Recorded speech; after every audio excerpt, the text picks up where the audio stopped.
भाजपा प्रदेश प्रवक्ता एवं विधायक बलबीर वर्मा ने कहा कि शुक्र है कि कांग्रेस का कोई बड़ा नेता हिमाचल की सूध लेने तो आए।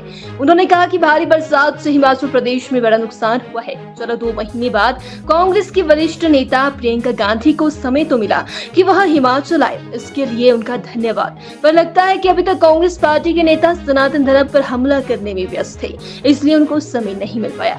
उन्होंने कहा कि कांग्रेस पार्टी ने सत्ता पाने के लिए अनेकों घोषणाएं की, आज समय है उन घोषणाओं को पूरा करें। हिमाचल प्रदेश में 22 लाख बहनें 1500 रुपए प्रति महीने की गारंटी का इंतजार कर रही है।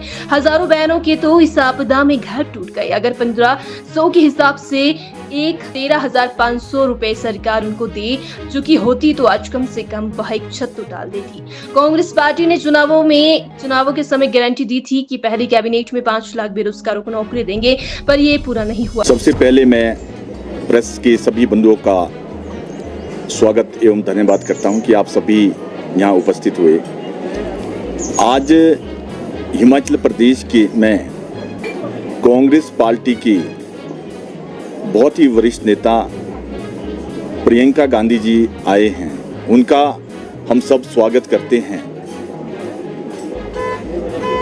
हैरानी की बात यह है कि वो हिमाचल प्रदेश में 9 महीने के बाद सरकार बनने के बाद आ रहे हैं और अभी हिमाचल प्रदेश में बहुत ही ज़्यादा आपदा आई थी।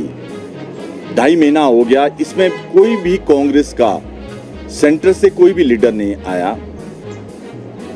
जब श्रीमती प्रियंका गांधी जी इलेक्शन टाइम में हिमाचल प्रदेश आए थे, उन्होंने हिमाचल प्रदेश की महिलाओं से वायदा किया था कि जैसे ही मेरी सरकार बनेगी, हमारी सरकार बनेगी, हम 15 दिन के अंदर महिलाओं को 1500 रुपया, 22 लाख महिलाओं को 1500 महिलाओं के खाते में डालेंगे।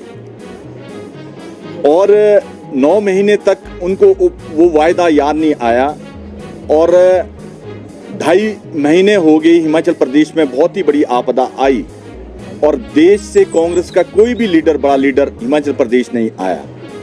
ये बहुत ही दुखद है और हिमाचल प्रदेश की जनता को जो ये दर्द बरसात में मिला है, इसके लिए कांग्रेस से सेंट्रल गवर्नमेंट का कोई भी लीडर का ना आना,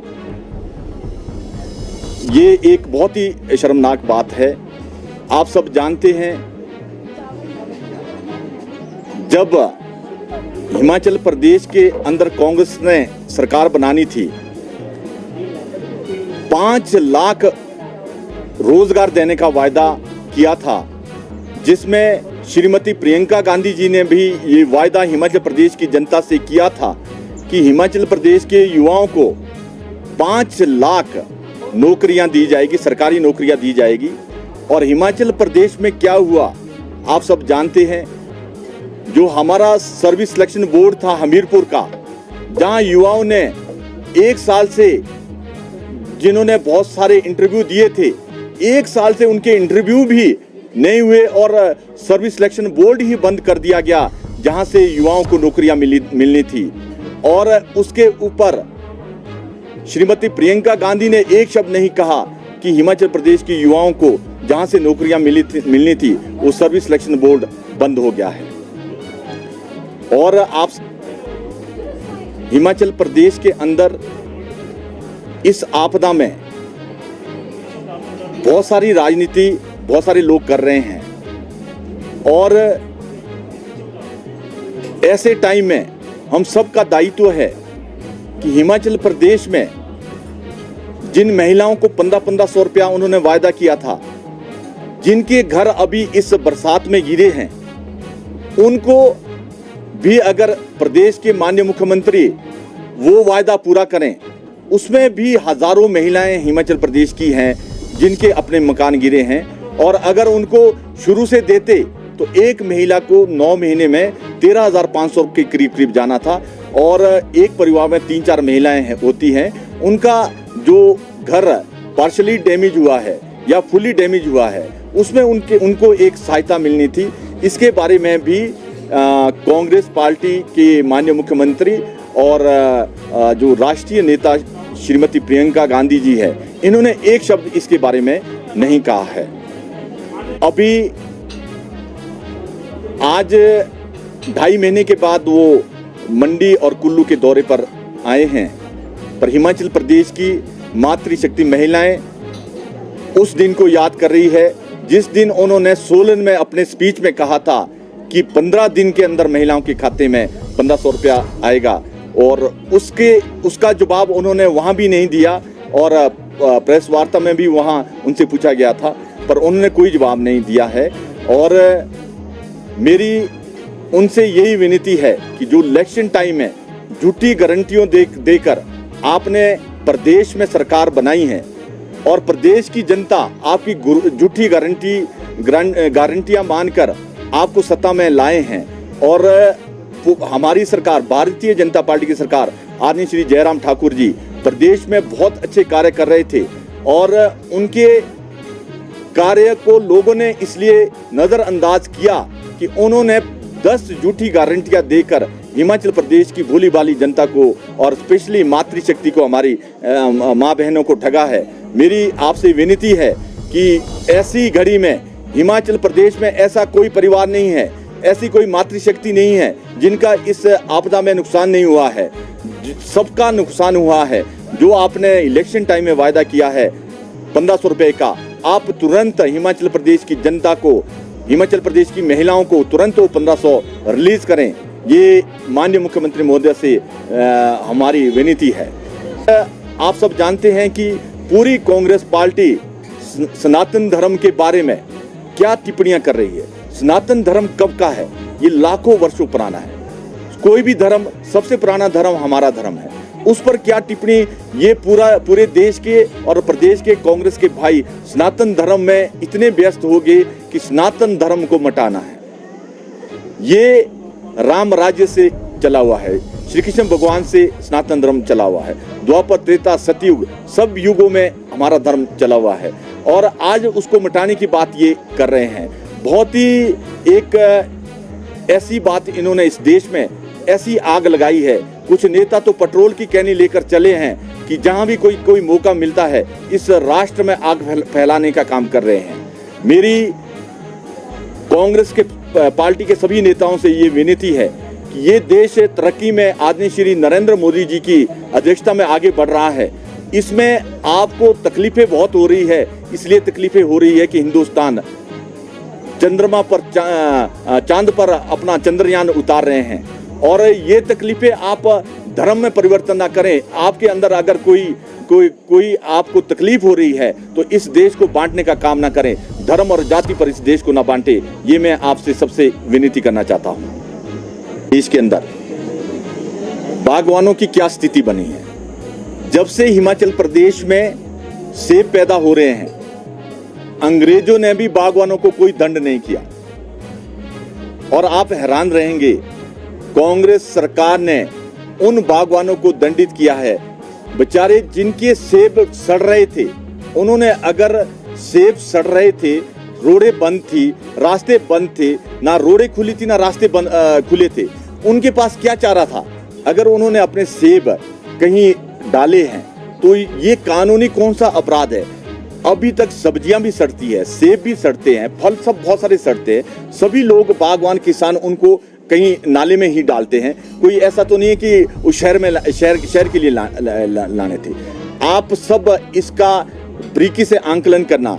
आज तक में सबसे बढ़िया रेट हिमाचल प्रदेश के सेब के आज तक इतने बढ़िया रेट कभी नहीं मिले जितने बढ़िया रेट आज की डेट में भी हिमाचल प्रदेश के बागवानों को मिल रहे हैं। पर उन बागवानों को मिल रहे हैं जो रोड के नजदीक है। जो बागवान रोड से बहुत दूर है, जिनको बहुत सारी तकलीफें उठानी पड़ रही है, उनके 6-7 दिन में मार्केट में सेब नहीं पहुंच रहा है, उनके ये बात ठीक है कि उनको उसका नुकसान हो रहा है।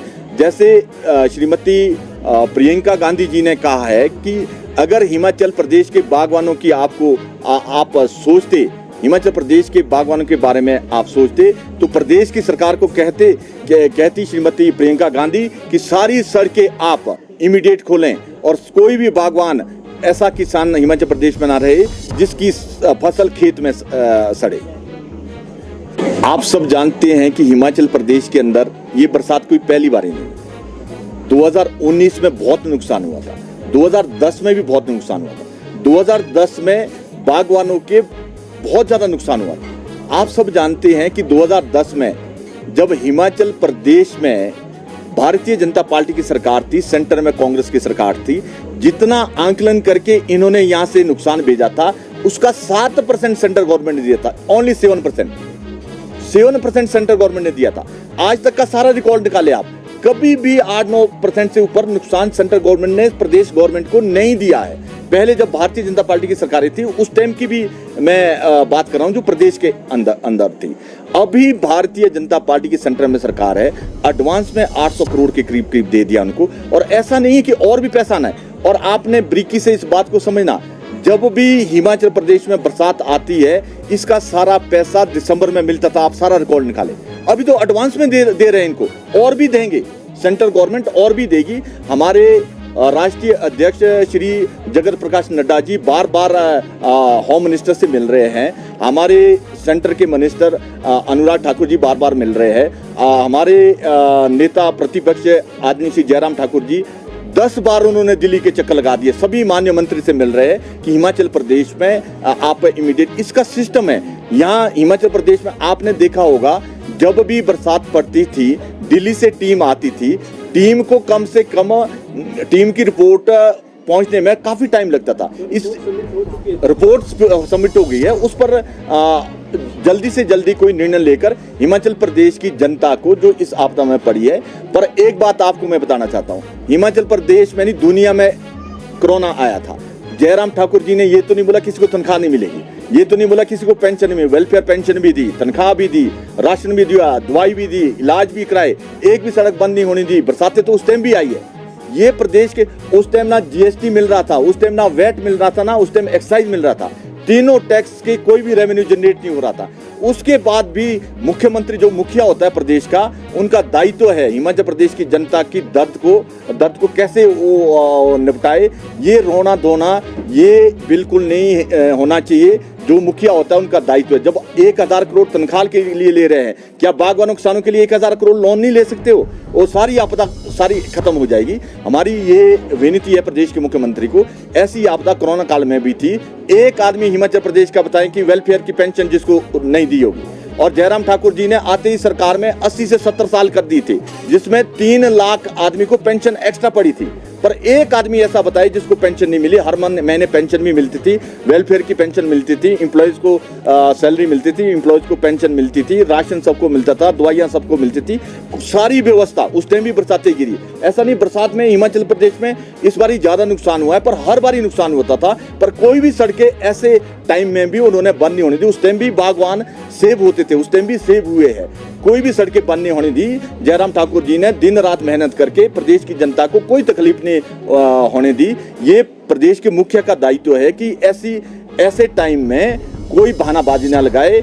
जो भी आपके पास सोर्स अपने अवेलेबल नहीं है। जब आप दूसरी चीजों के लिए मतलब पदाधिकारियों के लिए आप इतनी सीटें दे सकते हैं, उनके लिए इतने लोन ले सकते हैं, तो किसान और बागवान के लिए भी एक लोन ले लेते तो सारी तकलीफें दूर हो जानी।